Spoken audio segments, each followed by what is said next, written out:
All right, guys, we are back with another co-angler video. I didn't plan on doing this, but y'all know me. I get a comment, I go all in. Now, co-angler videos are some of the hardest videos to do. I like doing them. I like doing them in the sense of I try to give the most honest, real advice I can. Real. Like truly real advice. And sometimes the truth hurts. Sometimes you don't want to hear things. Sometimes your opinion is different than mine. I think I try to be as logical as possible. And I'm not going to try to make you feel good or anything like that. But I am going to try to give you some good advice. And a lot of times the advice is how you go into the tournament. Like what are you trying to get out of it? Okay? The worst thing you can ever do in any of these situations is have an expectation of what you want out of it.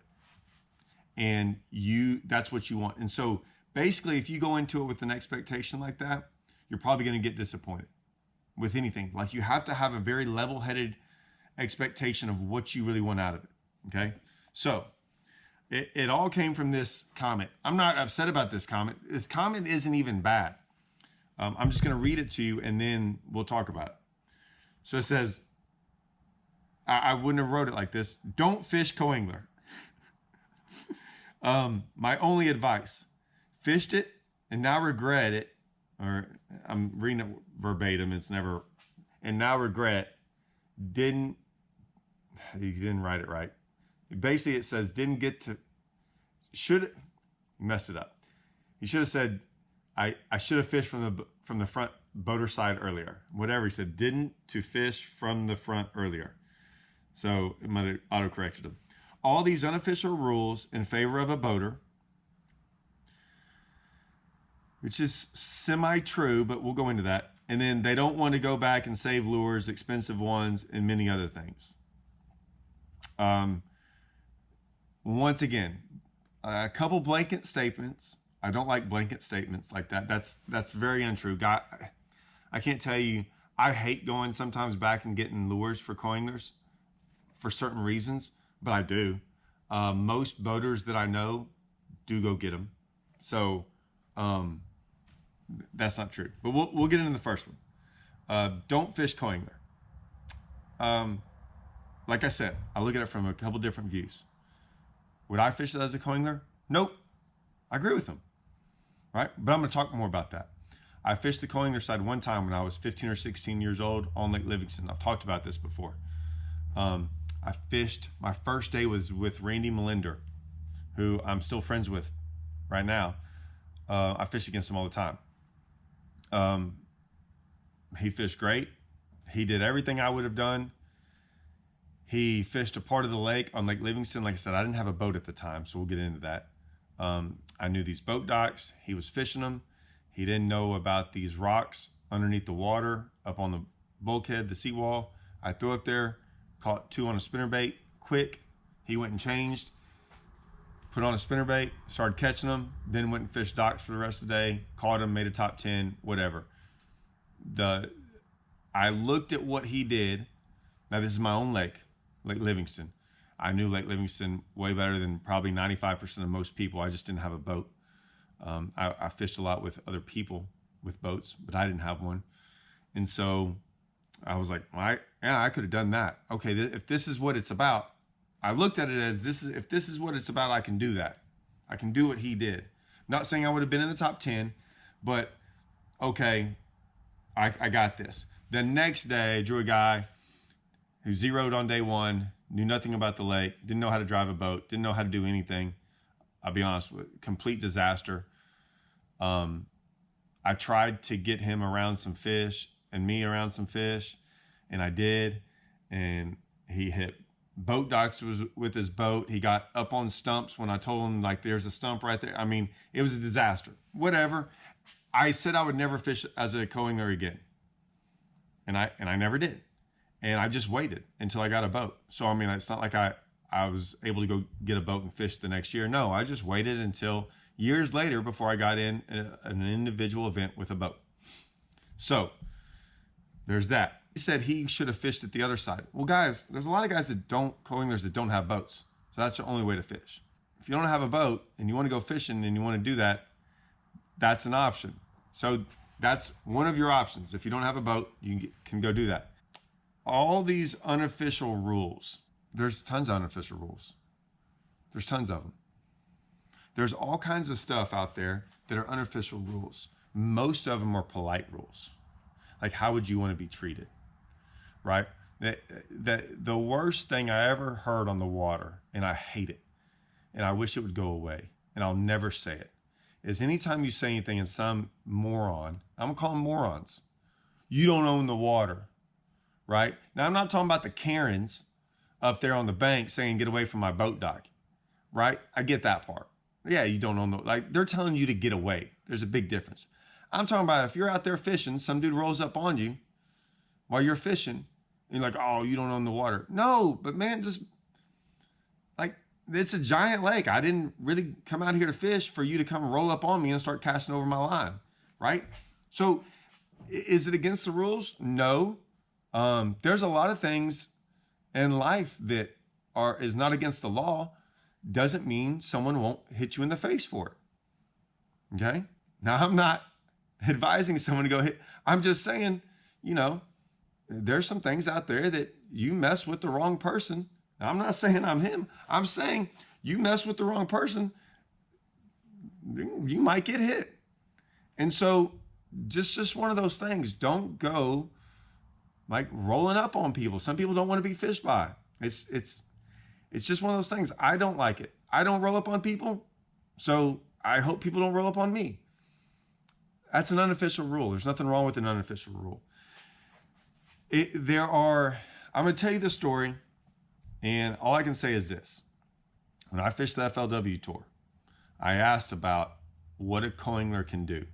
Because when you got to that highest level, and they eventually took co-anglers out of the equation, which I was all for. I was all for at that highest level. I just don't think you should be a professional fishing with the co-angler. And the reason that is that's basically like saying, I always kind of thought about it as like NASCAR.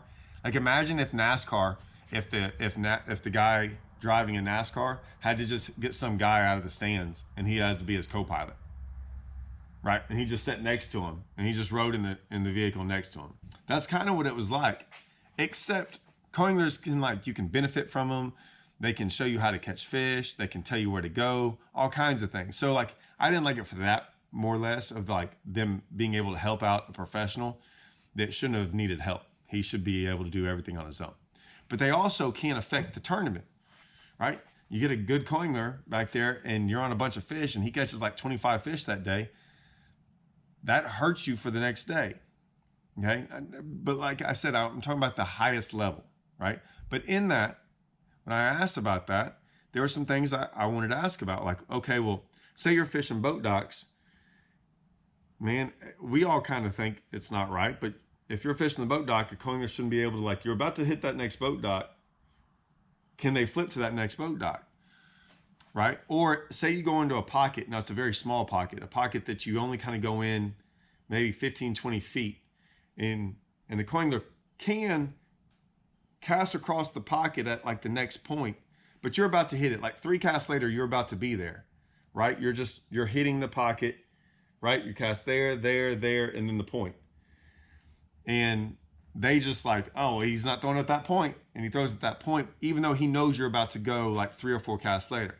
I asked about that, the tournament director. And he's like, no, they cannot do that. They cannot cast. That's basically casting in front of the boat.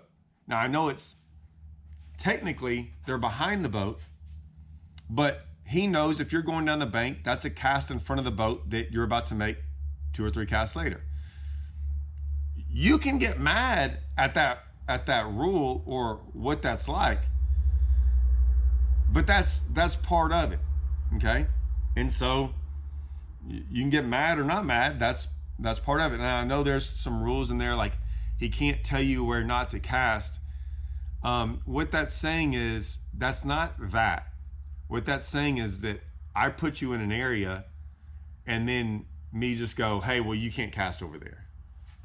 Like you can't, like you're only allowed to cast straight behind the motor or something, right? That's what that rule is like telling them where they're not allowed to cast. I mean, obviously, they're also not allowed to cast straight out in front of the boat over your line, right? So if you said, hey, don't cast there, they're like, hey, the rules say you can't tell me where not to cast. See, they're not gray unofficial rules. They're just common courtesy. Two guys are sharing the boat. Like, I try to give them as much of the water as possible. Like, even at this last Toyota on Lake of the Ozarks, I wasn't flipping docks. I told my guy, flip every dock you want to. I don't care what side it's on. I don't care if you throw in front of the boat, like, you know, from the back of the boat over here to the side. I was like, you see what I'm about to do. I'm not really casting at docks. Flip away. Do whatever you want to do. Because I'm not going to flip those docks. Flip all day long. You get to flip all new water all day long. So that's one of those things. These unofficial rules favor the boater. They do favor the boater. The boater's in control. The boater has the boat. The boater has the means. The boater paid 6, 7, 8 times more money. I mean, it's stated that the boater has most of the control of all that stuff. Saving lures and stuff. The only thing I'll say is this, and we all agree. I fish team tournaments, so there's always someone in the boat with me, okay? We know, and granted, 99% of the time, he's on the front deck with me. He rarely throws behind the boat. If that ever happens and he gets hung up, we both are like, put our head down like, oh my gosh. We'll go get it. Sometimes now, if it's me, a lot of times I'll make a stupid cast from the back, and I'm like, I just break off and like keep going because I'm mad at myself from like doing something stupid. Like, I know that just messed up us moving forward and doing that stuff. There's times we break off if we're fishing and we're catching fish off of a spot, or we just get there and the first cast you hung up. I'm not going up there. We don't go up there and get that bait back. We're going to break it off because we're not messing up the spot. If we make a dumb cast in a boat dock, we're breaking off. Now, I don't like to break off on boat docks too much because it's someone else's boat dock. But what I'm saying is that, like, if you make a dumb cast, if you make a dumb cast in a tree or on the bank or somewhere, and it's that deep of water and I can't get to it, like, I'm just like, don't even go up there, and we break off too. If you're moving forward, and I was doing sometimes I do stuff that's, I'm skipping a frog up in bushes, right? Every once in a while, that frog will go right in between the V of a bush, right? And I get hung up, I'm breaking that off. But for the most part, I'm moving forward, and if that bait's in front of me, I'm moving towards it. It is very hard over and over again sometimes to go move the back of the boat and position the back of the boat. Like, you'd have to do 360s and do all this stuff sometimes to get a bait. Sometimes it's difficult. Doing it a couple times a day is not that big of a deal. Okay, let's be honest. A lot of times what's frustrating is when you see a guy who can't make those casts. They're not good. They're trying to do what you're doing. Maybe they're trying to flip in a dock. Maybe they're trying to do this or that. Maybe you're flipping docks with a crankbait with 2 big old treble hooks exposed, and you're catching a bunch of fish, and they realize, and that's a pretty good way to catch fish, and they try to do it, and their bait hangs up on the dock multiple times and is hung. You kind of want to be like, hey man, you're maybe not, what's the right word? Okay, I don't even know the right word for y'all. Maybe you shouldn't be doing that because I'm not really getting hung up doing this, and you are, and maybe you need to like try something different until you get good enough to do that, right? That's the only time that gets frustrating, is when guys are trying to kind of go outside of their comfort zone and do something with a bait that they probably shouldn't be doing. That's it. I don't like a random cast here and there that accidentally gets away. Like, I get that. But sometimes you can look back there and go, oh, this is about to be bad. And being in the back of the boat, you're at a disadvantage sometimes because the boat's moving forward and how it is. It's just part of it. Let's get into the expectation, because that went on for a while, but it's true. The expectation of a co-angler, not my expectation of what you want to do, what your expectation is as being a co-angler. What do you want from this? There's 1,000 different expectations some co-anglers want. And so some co-anglers are only out there to compete. Like, they're out there looking to compete. And so they don't care if you're good. They don't care about any of that stuff. They're not sitting there trying to learn from you. They're not trying to learn the lake. All they're trying to do is compete and do good in the event. Nothing wrong with that. Totally fine with that. Okay? That's their expectation. They look at things differently. Those guys are probably going to get mad when a guy out there is probably not as good as them, because there's some co-anglers way better than the boaters. And they look up and like, man, that boater has no business being on the boater side. Problem is, he paid his money to be on the boater side. He has the boat and he did it. Sometimes you're going to get stuck with that. And that's an expectation you have to understand is possible. That's possible, that you're going to get that boater that has no business being out there, doesn't know what he's doing, he's not around fish, and you got stuck with him. Okay? It's part of it. 2, there's the co-angler that wants to learn the lake. You might be able to learn the lake and learn spots. I have no problem with learning the lake and learning spots. The spot thing I want to be very clear about is, you should, in my opinion, if you're wanting to learn stuff, you may or may not learn from your boater. In a Toyota Series, you get at least 2 of them, unless you make the cut 3. There's, like at Lake of the Ozarks, I could go through and like, man, you draw Casey Scanlon, okay? You drew Jared Littner. If you drew Drew Gill, okay? And you're like, maybe all he did was live scope. Still would have learned something. You could have talked to him. You probably would have gotten some phenomenal comments and questions from him and asked him some stuff. Marcus Sikora. He had a rough event, but I'm just telling you, he knows the lake and what he does, and he caught him on day 2. I could go on and on about some of the guys on that lake that if you'd have drawn them, you would have learned a whole bunch. Maybe even me, because my guy on day 2 was like, hey man, I didn't think I know I didn't catch them all that great. And my guy was like, man, that's not like anything I would have known to do. I didn't think that was just different than everything I expected. I realized how slow I go sometimes. I realized how fast you can go, how many, like how they bit and why you did the things you did. And he was like, I learned a lot from this. So I'll be honest with you, on a guide trip, and I take the 2, a guide trip now, I was shocked about how much guide trips are what, minimum 500? And what's the cost of a Toyota Series? Is it 200, 250, something like that for a co-angler? 300? I don't know what it is. I know it's under 5. I think it's under 500. You get 2 days on the water, possibly 3. You might even get, if you make the 3rd day, you're probably going to get in the top 25 with someone. So chances are they were on them. So you get at least 2 days, possibly 3. You might get some bad fishermen, I get it, but you might get some good ones. It's a risk you're having to take. And you're going to learn either techniques. The spot thing is if that's what you're going after, I'm just telling you, you're going to be sadly disappointed. You might get with the guy who wins the tournament and think you found a spot, but I'm just telling you, the spots that I caught him off of last year didn't have anything on it this year, right? So don't look at it as spots. Look at it as techniques, or the way he evaluates things, or with Littner this tournament. I have no idea what he did. I hadn't even looked at it. But if he fished, say he fished 50 docks, did he fish 50 docks? Did he ever go back to a dock? How did he fish those docks? How fast did he fish them? What baits did he throw? Did he go back through docks with different baits?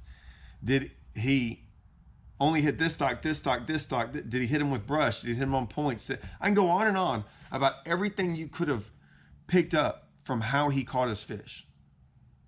and you could have been like, I got it. I don't have to go fish any of those docks ever again in my life, because I can take what he did and learn from it and go fish other docks. I can go to other lakes and try it. I can do whatever. That's what, in my opinion, and I would love to say a lot of co-anglers are like this, are getting out of being a co-angler. That should be your expectation. Now, some of y'all might not have ever taken a guide trip. I've never taken a guide trip in my life. However, I'm just relating it to guide trips because you're spending a lot of money on a guide to sometimes catch you fish, sometimes go to guide holes, the same holes that he's taken 250 other people that year. I'm not saying anything wrong with it. Maybe that's all you want to do is catch fish. I'm just telling you that's not happening in some of these tournaments. Like, guys are out there with a ton of other people trying to figure out how to catch a fish and do all that stuff and manage all that. And tournament fishing is way harder than guiding, okay? To be successful. Guides, you're gonna get paid regardless of whether you catch fish or not. So it's just a different expectation as going into as a co-angler. Like I said, if you have a boat and you're like, man, I think I should just be on the boater side, be on the boater side, 100%, 100%. If you don't have a boat, it's an option, but don't go into this with these high expectations that you're going to win the tournament or get to do anything you want to do or whatever. Like, I fished really fast in this event. I always do sometimes.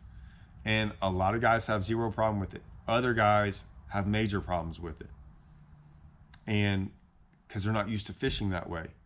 Some of them get flustered and they don't know how to adjust. Other guys like, man, it was fine. No big deal. Great. I got to fish all new water. Some of them looked at it as like, oh, so I can like flip docks and you're not going to flip them? I'm like, nah. And they're going, great. I don't have to sit there and go, 0.1 miles an hour all day long. And a guy made 25 flips on a dock, and then I get to flip right behind him all day long. He's like, yeah, you're going to be going fast. I might not get to slow down as much as I want, but I get to make, every flip I make is a flip no one else has made. Like, you haven't made that flip. It's fresh water to me. I'm like, yeah. Right? Then there's a part of like, no matter if I fish that fast, chances are I get you around some fish. Like, I'm going to get you around fish because it's almost impossible for me to fish that fast and not accidentally luck up around a fish, right? So imagine being out there on a spot all day long where a guy's like, man, I didn't really find anything. We're just going to sit on this one spot all day long. There's a 100%, 90% chance fish don't show up and they just sit there all day long and you're like, yeah, I got to fish any way I want to, but my bait never got around to fish, right? So both those scenarios can happen in a tournament. You just got to try to figure out how to make the best of it. And if you're going out there to compete to win, which there's nothing wrong with that, sometimes what you might learn is maybe you get with a guy and you learn something really, really valuable that day. If that should be more my expectation, if I was going to do it, I would be trying to catch fish, but I'd also be very interested in how these guys approached it, because I don't know how any of those guys approach. I don't get in the boat with these guys. They might approach it way differently. And so it's just another way to learn. So I just wanted to talk on that a little bit and about this co-angler thing. And I can go on and on and on forever about it. I'm sure there's going to be tons of comments about, well, one time this guy did this and one time this guy did. I get it. Dude, there's bad co-anglers and there's bad boaters. For every bad co-angler there is out there, there's a bad boater. I promise you. Listen, one guy commented on Andrew Upshaw's freaking thing the other day, and it said, don't fish with him. He fishes too fast and he doesn't talk to you. I do fish fast, and there's a good chance I don't talk. I'll get in it. That's a whole nother video of why I don't talk, but it has nothing to do with probably what you think.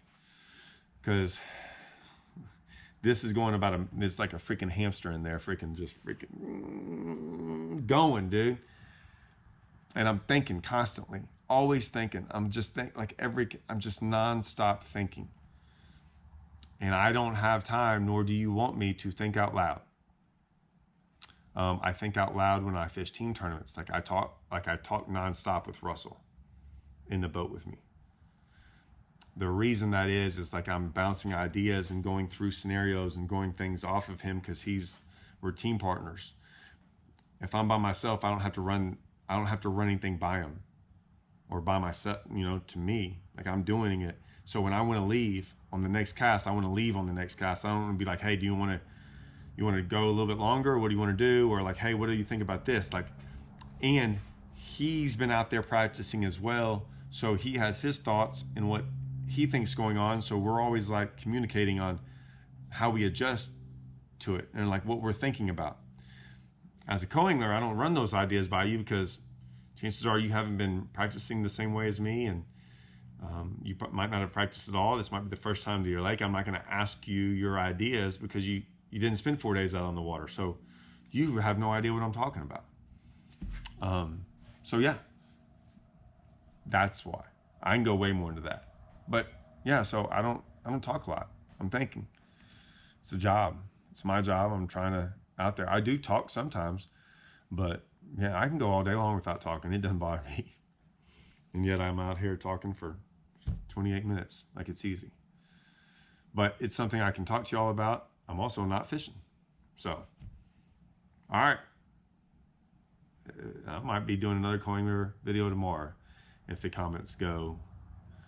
Well, there'll be some comments on it. There's a good chance it might. If not, I got a fishing video for y'all tomorrow. All right. See y'all.